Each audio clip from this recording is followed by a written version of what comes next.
मुस्कान, जैसा नाम वैसी ही लड़की। मुस्कान जिंदगी से भरी एक बहुत ही जिंदा दिल लड़की थी। अपनी मुस्कुराहट से सबको अपना बना लेने वाली इस मुस्कान की जिंदगी में जब कभी दुख भी आए तो उनका स्वागत भी उसने मुस्कुरा कर ही किया। बचपन से लेकर अब तक मुस्कान हमेशा अव्वल ही रही, चाहे वो पढ़ाई लिखाई हो, खेल कूद या फिर कुछ और। शायद यही खूबियां थीं उसकी कि वो सबकी चहेती थी। कॉलेज में थी तभी उसका चयन एक अग्रणी इंस्टीट्यूट में एमबीए करने के लिए हो गया था। इस कॉलेज से एमबीए करने का शायद हर स्टूडेंट ख्वाब तो देखता है, पर ख्वाब सिर्फ कुछ लोगों का ही पूरा होता है। मुस्कान उन कुछ लोगों में से ही थी। ऐसे तो परिवार में मुस्कान सभी के बहुत करीब थी, पर अपने दादा से ज़्यादा दिन तक दूर रह पाना उसके लिए बड़ा मुश्किल काम होता था। कुछ ऐसा ही हाल उसके दादा का भी था। जिंदगी अपनी रफ्तार से चल रही थी। सब कुछ अच्छा ही चल रहा था मुस्कान की जिंदगी में। मुस्कान के पापा की पोस्टिंग फिलहाल दिल्ली में थी। दादा दादी भी साथ में रह रहे थे। उसके छोटे भाई अंशुल का भी इंजीनियरिंग का आखिरी साल था। दिल्ली आईआईटी में एडमिशन होने की वजह से वो भी साथ में ही रहता था। एमबीए के बाद मुस्कान की भी एक एमएनसी कंपनी में अच्छे पद पर जॉब लग गई थी। मुस्कान अपनी ज़िंदगी से बहुत खुश थी। अपने काम के सिलसिले में अक्सर मुस्कान को देश विदेश जाना पड़ता था। मुस्कान को नई नई जगह जाना हमेशा से पसंद था, इसीलिए उसको अपनी नई नौकरी और भी ज़्यादा रास आ रही थी। सब कुछ बहुत अच्छा चल रहा था कि अचानक से भगवान ने हंसती खेलती ज़िंदगी में ब्रेक लगा दिया। मुस्कान के दादाजी उस रात हमेशा की तरह सोए, पर उस रात की नींद के आगोश से जागे कभी नहीं। डॉक्टर ने बताया कि नींद में ही उनको हार्ट अटैक पड़ा और वो हमेशा के लिए सब कुछ छोड़ के चले गए। दादाजी की मृत्यु ने वैसे तो सभी पर अपना असर डाला था, पर मुस्कान पर सबसे गहरा असर था, क्योंकि शायद वो दुनिया में सबसे ज़्यादा प्यार अपने दादाजी को ही करती थी। उसके दादाजी सिर्फ उसके दादाजी ही नहीं थे, सबसे अच्छे दोस्त भी थे। शायद वो उसकी पूरी ज़िंदगी थे। पहले कभी भी छुट्टी के दिन सुबह 10-11 बजे से पहले नहीं होती थी। आज भी शनिवार था, एक छुट्टी का दिन, पर आज नींद मुस्कान की आंखों से कोसों दूर थी। 15 दिन बाद दादाजी की बरसी थी। कितना कुछ बदल गया था इस एक साल में। आज शायद पहली बार मुस्कान के दिमाग में ये ख्याल आया था कि दादाजी के जाने का जब इतना सदमा उसको लगा है, तो दादी के दिल पर क्या गुजरी होगी।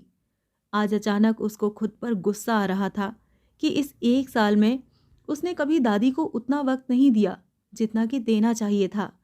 दादी भी अब ज़्यादातर वक्त या तो सत्संग में जाती थीं या अपने कमरे में ही रहती थीं। बड़ी ग्लानि महसूस कर रही थी वो। मुस्कान अपने दिमाग की उलझनें सुलझा भी नहीं पाई थी कि अचानक से दादी को अपने पास बैठा देखकर चौंक गई।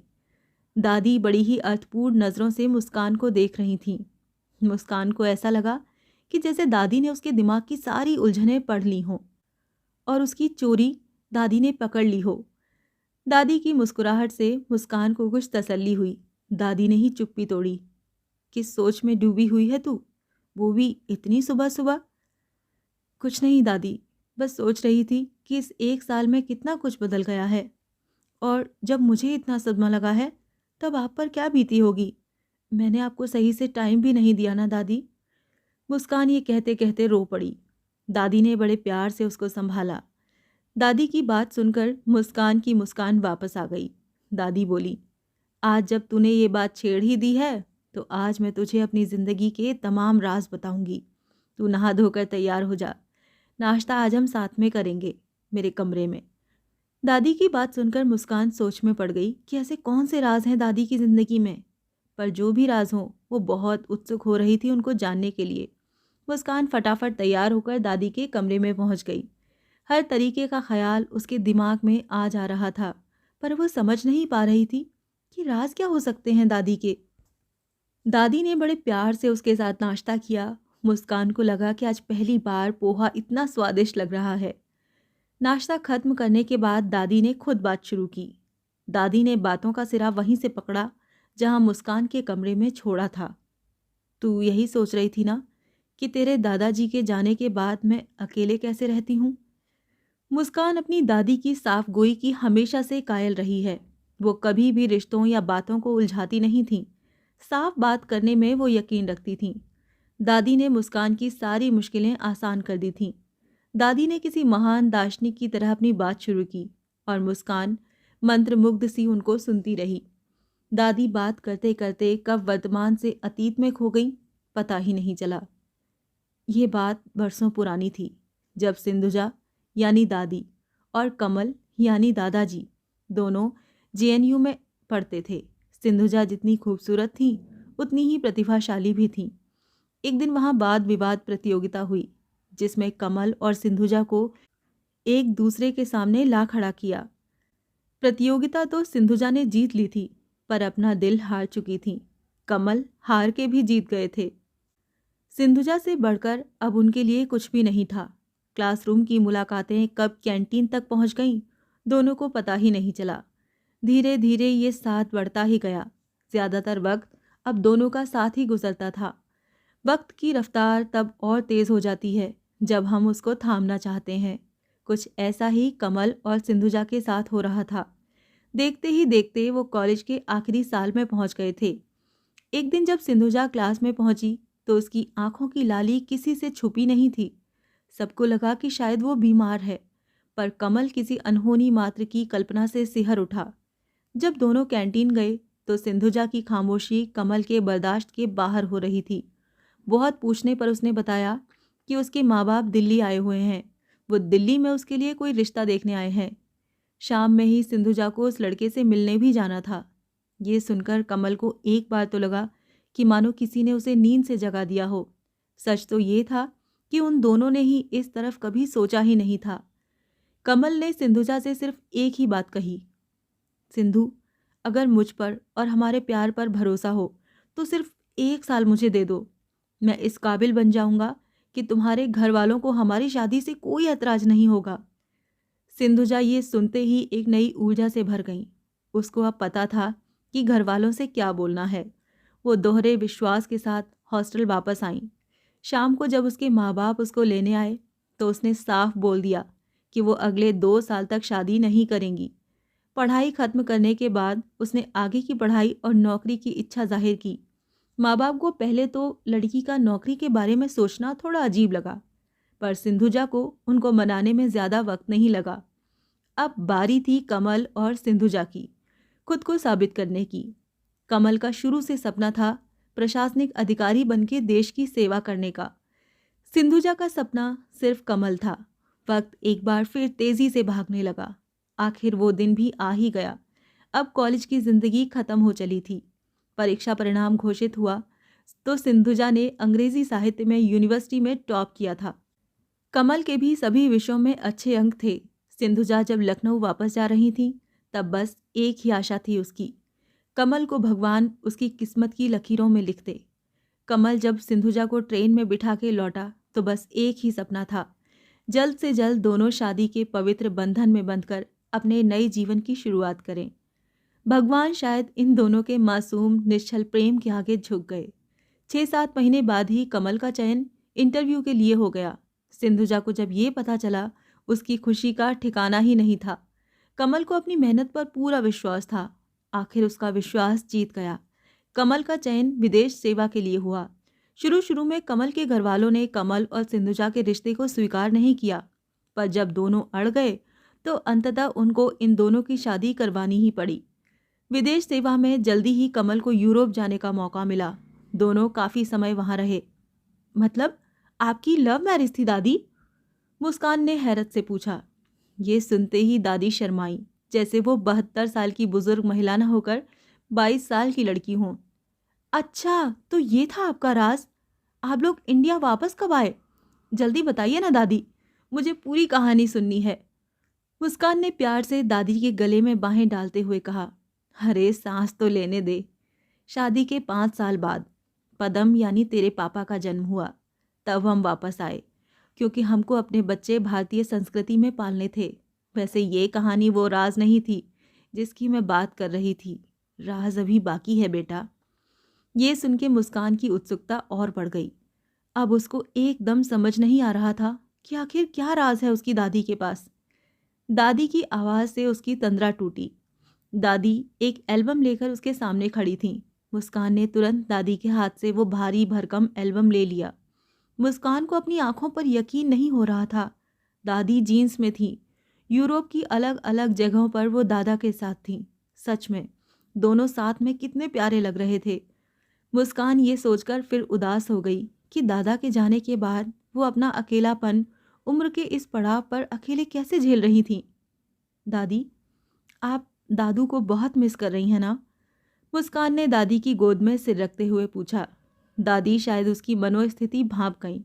उन्होंने बड़े ही प्यार से उसके बालों में उंगलियां फेरते हुए कहा, बेटा, अब जो बताने जा रही हूं वही मेरा राज है। ध्यान से सुन। तेरे दादू अपने जाने से 1 साल पहले से बीमार थे। अपनी बीमारी में उन्होंने मुझसे एक वादा लिया था कि उम्र के इस पड़ाव में हम दोनों में से किसी एक को पहले जाना होगा।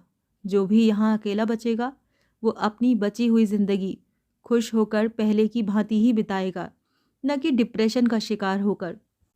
तो इसीलिए आप अध्यात्म की तरफ मुड़ गईं? मुस्कान ने सवालिया नजरों से अपनी दादी की तरफ देखा। किसने कहा कि मैं अध्यात्म की तरफ मुड़ गई? मैं पहले की तरह ही भगवान में आस्था रखती हूँ, योग करती हूँ। कुछ नया तो मैंने किया नहीं इस बीते 1 साल में। वो आप गीता रामायण पढ़ने लगी हैं, सुमुखी दादी के साथ सत्संग भी तो जाने लगी हैं। इसीलिए मुझे लगा कि आप आध्यात्मिक हो गई हैं। ये सुनते ही दादी जोर जोर से हंसने लगीं। मुस्कान को समझ ही नहीं आ रहा था कि वो हंस क्यों रही हैं। बड़ी मुश्किल से जब उनकी हंसी रुकी तो वो बोली, ये अध्यात्म का नाटक भी समाज का दिया हुआ है। दरअसल जब पिछले साल तेरे दादा मुझे छोड़ के गए तो सबको अचानक से मेरे बुढ़ापे की चिंता हो गई। सबको लगा कि अब मुझे भगवान की भक्ति में लीन होकर बस अपनी आखिरी सांस का इंतजार करना चाहिए। मतलब? मैं कुछ समझी नहीं। सही से बताओ ना दादी, आखिर माजरा है क्या? मुस्कान को समझ ही नहीं आ रहा था कि दादी क्या बोले जा रही हैं। दादी मुस्कुराते हुए बोली, तेरी माँ ने मुझे गीता दी, तेरे पापा ने मुझे रामायण दी, तेरी बुआ ने सलाह दी कि सत्संग शुरू करूं। पर बेटा, किसी ने ये नहीं सोचा कि मैं क्या चाहती हूँ। सबका मन रखने के लिए मैंने ये अध्यात्म का नाटक किया। दादी, प्लीज जल्दी बताओ ना कि ये आप क्या कर रही हैं? मुस्कान ने अधीर होते हुए कहा। दादी को अब जो कहना था वो शायद मुस्कान ने कभी सपने में भी नहीं सोचा था। दादी की आंखों में एक चंचल लड़की सी चमक आ गई थी। वो बोली, वो जो सत्संग में जाती हूँ ना सुमुखी के साथ, वो सत्संग मूवी थिएटर में होता है। और जो गीता रामायण में दिन भर पढ़ती हूँ ना, वो भी तुझे अभी दिखाती हूँ। मूवी जाने के बाद ही पता चला कि अंशुल एक बड़ी ही प्यारी सी लड़की के साथ अक्सर इतवार को आता है। मतलब दादी, आप मूवी देखने जाती हैं? मुझे लगा कि आप सत्संग जाती हैं। पर आपको किसने मना किया है मूवी जाने के लिए? इतना नाटक करने की क्या जरूरत थी? मुस्कान को पूरा माजरा अभी भी समझ में नहीं आ रहा था। अचानक से दादी की मुद्रा बहुत ही गंभीर हो गई। वो बोली, बेटा, ये समाज चाहता है कि बुजुर्ग दंपत्ति में से किसी एक को पहले जाना पड़े तो दूसरे को सिर्फ भगवान की शरण में जाकर मरने का इंतजार करना चाहिए। कहाँ का इंसाफ है ये कि एक जीते जागते इंसान को मौत से पहले मार दो। दरअसल उम्र सिर्फ एक नंबर होती है। 72 और 27 में सिर्फ सोच का फर्क है। तेरी दादी का दिल अभी भी बच्चा है बेटा। मैं अपनी बची हुई जिंदगी जीना चाहती थी, इसीलिए ये स्वांग रचा। बात करते करते उनका गला रुंध गया। दादी, गीता रामायण का भी कोई खेल है क्या? मुस्कान ने बड़ी शरारत से दादी से पूछा। दादी फिर से हंसी और बोली, रुक, अभी दिखाती हूँ। दादी ने पास की अलमारी से 2 मोटी मोटी किताबें निकाली, जिसके कवर पे एक पे गीता का ही कवर था और दूसरे पर रामायण का। मुस्कान ने जब रामायण खोली तो आश्चर्य से उसकी आंखें खुली की खुली रह गईं। उसमें दादा दादी के बहुत पुराने प्रेम पत्र थे, जो दादी ने बड़े ही करीने से बाइंड करके सहेजे थे। गीता के कवर वाली किताब में दादी ने अपनी आत्मकथा लिखी थी। मुस्कान को ऐसा लग रहा था मानो दादी से बात करके उसने जिंदगी का एक नया रूप देख लिया। सच ही तो कह रही थी दादी। उम्र बढ़ने के साथ अरमानों का मर जाना जरूरी तो नहीं। इंसान के अरमान, उसके ख्वाब, यही तो सहारा देते हैं आगे बढ़ने का। क्यों हम अपने ही परिवार के लोगों से उनके खुश रहने का हक छीन लेते हैं? मुस्कान अपनी सोच में डूबी थी कि दादी के अचानक से बोलने से वो यथार्थ में वापस लौटी। दादी बड़े ही शरारती अंदाज में बोली, अंशुल को बोल, मुझे उसकी सत्संग वाली दोस्त बड़ी प्यारी लगती है, कब मिलवा रहा है मुझे। ये सुनकर दादी और मुस्कान दोनों ही जोर से हंसने लगे। आज सच में मुस्कान को एक बड़ा राज पता चला था, राज जिंदगी जीने का।